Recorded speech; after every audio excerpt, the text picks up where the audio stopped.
Hi, it's Caleb with Terrytown RV. I'm here at a 2023 Jayco Redhawk SE 27NF, and we're going to do an orientation. We'll start up here in the front with your engine bay. On the left here, you have your chassis battery, you have your washer fluid fill, trans fluid dipstick, oil dipstick tucked down in there.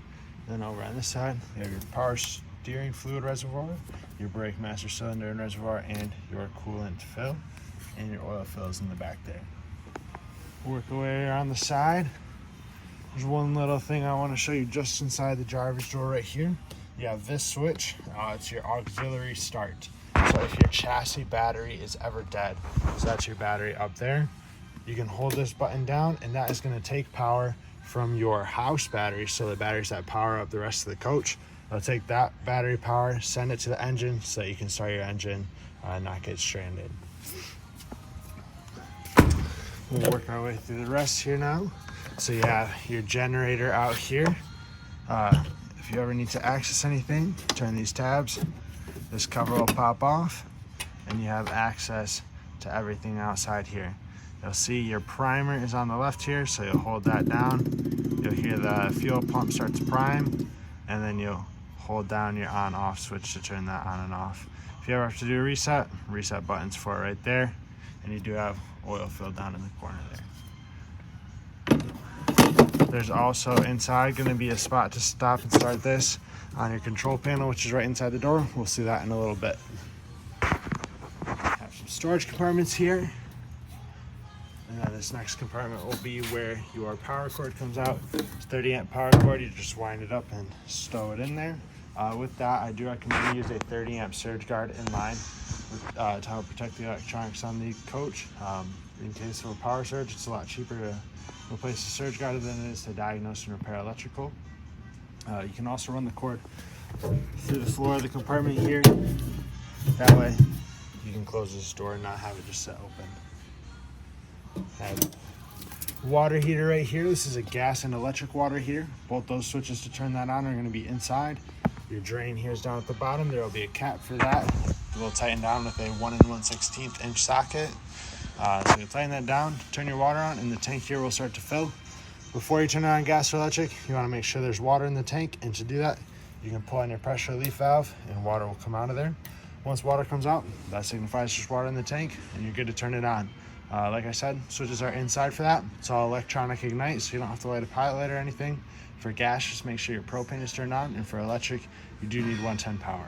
When you're all done using this, you're all done camping, I recommend you take your cap off, let the water drain out of there so you don't have water just sitting in there. And then if you pull your relief valve, that's going to allow that to drain a little faster too.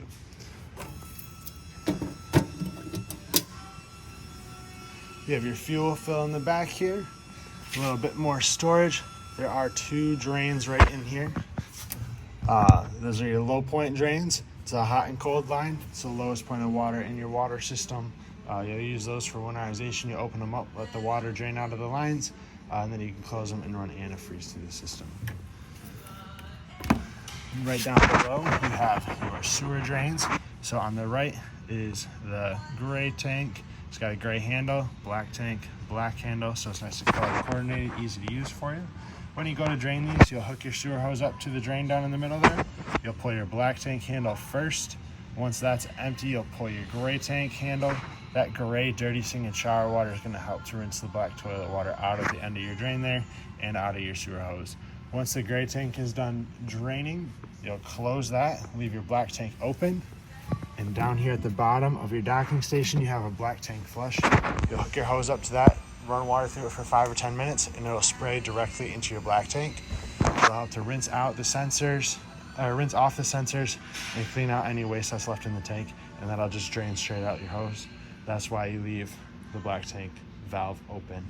And when you're done with that, turn your water off there. You'll close your slide valve, put your sewer cap on, and you're all set there. We'll go through the rest of the docking station here though. So up top, you have your outdoor shower with the little sprayer. You have a switch to turn your water pump on and off from outside, or you can do that inside on your control panel.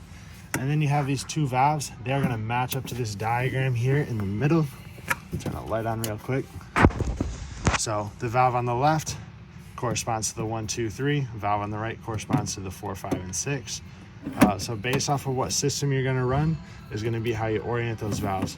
So if you're going to run city water, you'll turn that to 2 and to 6, like so. You'll hook your hose up to the city water connection, turn it on, and that will be your water, what creates your water pressure. If you're hooked up through the city water connection, I do recommend you use a 90-degree elbow for the hose, because you'll run your hose up through the bottom of the compartment here, and if you go up and try and do a 90-degree bend without the elbow, that's going to kink your hose. So if you have the elbow there, it's going to put a lot less stress on your hose and it won't have to kink. Then if you want to fill your freshwater tank, you'll go to city fill tank. So you turn your valves to 1 into 6. Once again, you'll hook up to your city water connection, turn your hose on, and that is going to go through and fill your freshwater tank. Once your freshwater tank is filled, you'll want to be on normal, so you'll go to 3 and to 5. Turn your water pump on either from here or from the panel inside, and that'll take the water from your freshwater tank and send it throughout the coach. If you want to sanitize your freshwater tank or do a country fill, which a country fill is basically if you have like a 5-gallon jug of water or something you want to put in your tank, but you don't have, there's no gravity fill in here, it's only the pressurized fill. You'll put a hose in here, the other end of your hose goes into that jug of water, you turn your water pump on, and that will siphon that up if you have your valves on 1 and 4. Same thing for the sanitizing solution. Put a hose in here, the other end goes into the sanitizing solution, turn your pump on, and that'll draw that into the freshwater tank so you can clean your freshwater tank out. And then if you want to sanitize or winterize all your water lines inside, you'll go to 2 and to 4. You'll hook your hose up to here once again, the other end goes into your antifreeze. You'll turn your pump on, and that's going to draw the water up throughout the coach, and you can winterize all your different faucets, fixtures, and things like that. So that'll be the docking station there. Then you have just big storage with access from all 3 sides here, so it passes through, and you have access from the back. The lights in here have motion sensors on them. There's a 2-way switch on there. One way keeps those lights on all the time. The other way activates the motion sensor, so it only turns on when it senses motion. You have another water drain here in the back as well. And your bumper, you have pull-out caps on the end where you can store your sewer hose. Since it gets pretty gross over time, that way you can store it out of the way of everything else. You have a hitch receiver with a 7-way and a 4-way flat plug. Your backup camera is right there. You have a ladder access up to the roof. The roof is fully walkable, and we do recommend you get up there at least once a year to check your seals and check your rubber roof membrane. Make sure there's no cracks, rips, tears, anything like that. If you do find any gaps or any cracks in your sealant, if you use a self-leveling lap sealant to seal those up and touch them up, that's what we recommend for that. And then for your rubber roof, we recommend you clean that with a rubber roof cleaner and conditioner. So you'll spray that onto the membrane, scrub it in, rinse it off, and that's going to help to keep your roof membrane from drying out, cracking, shrinking, anything like that. And it also just helps keep it clean.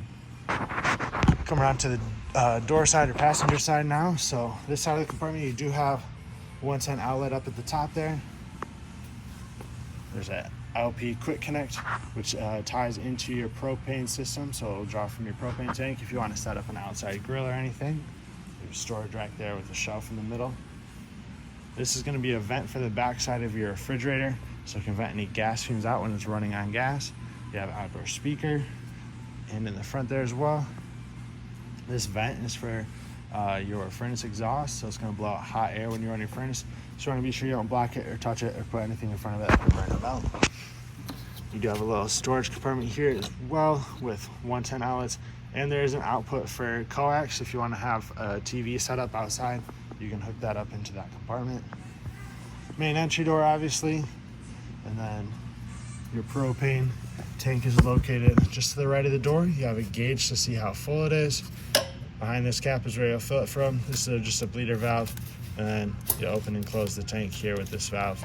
Turn it to the left to open it, turn it to the right to close it.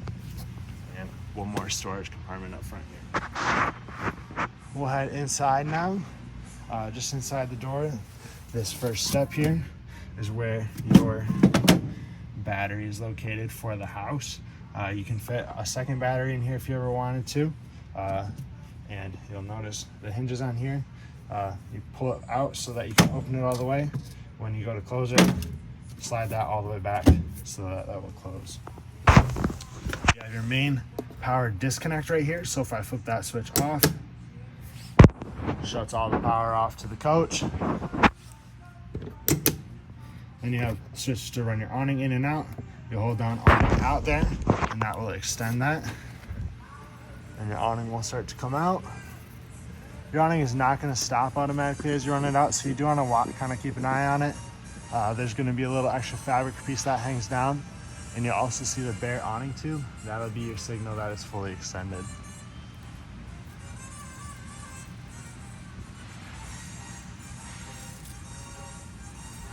So there's that fabric. There's the awning tube.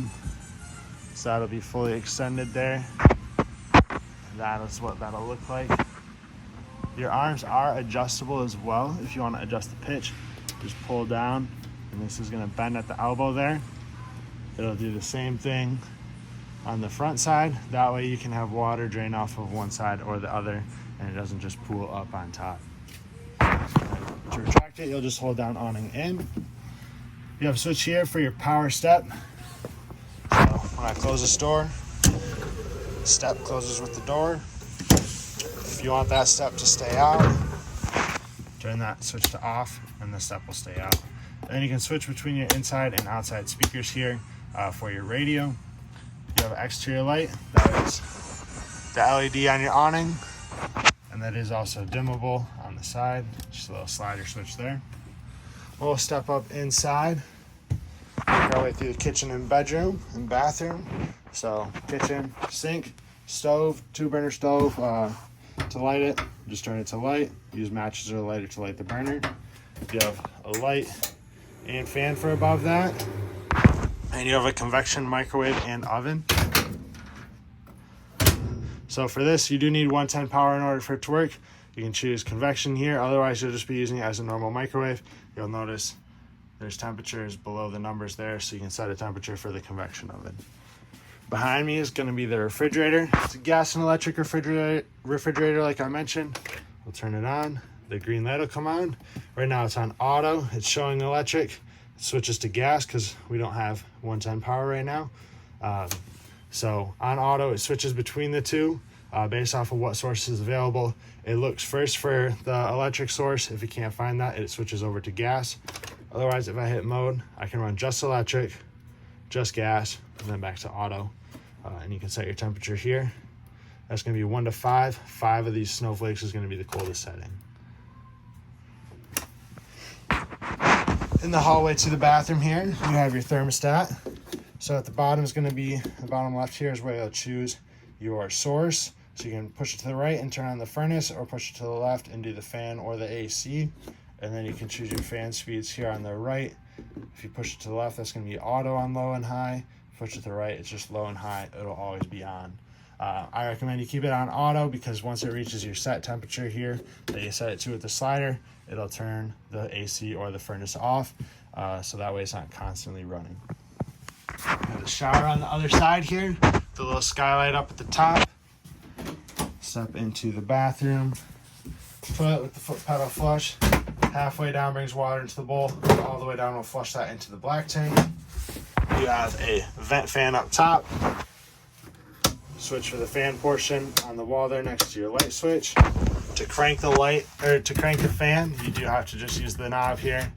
Crank it to the right to open, to the left to close. And you do have a separate switch for the fan there that activates and deactivates this switch here. Step into the back bedroom. You have wireless charging port on the side of the bed. That does pop down flat with the countertop, but when it's popped up like that, you do have access to USB chargers in there as well. You have lots of storage up over top and to the side. 110 outlet on the side there. You have 2 reading lights up above. Click it once, it goes blue. If you hold the switch down, it turns white. It's going to be the same for both of those. You do have a vent up here as well. This one does not have a fan, so it's just crank it up and down.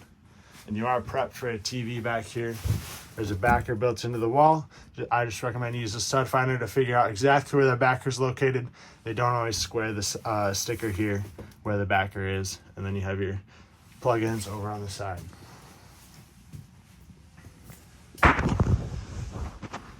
Then we have the booth here and the jackknife sofa. These both turn into beds. For the sofa here, try and do this one-handed. Kind of pick up in the middle, pick up and pull out. You'll push down in the back, and that will lay down flat. So if you have some extra people staying with you, they can sleep on the couch. And for the booth, if we look underneath it, there's a strut back there.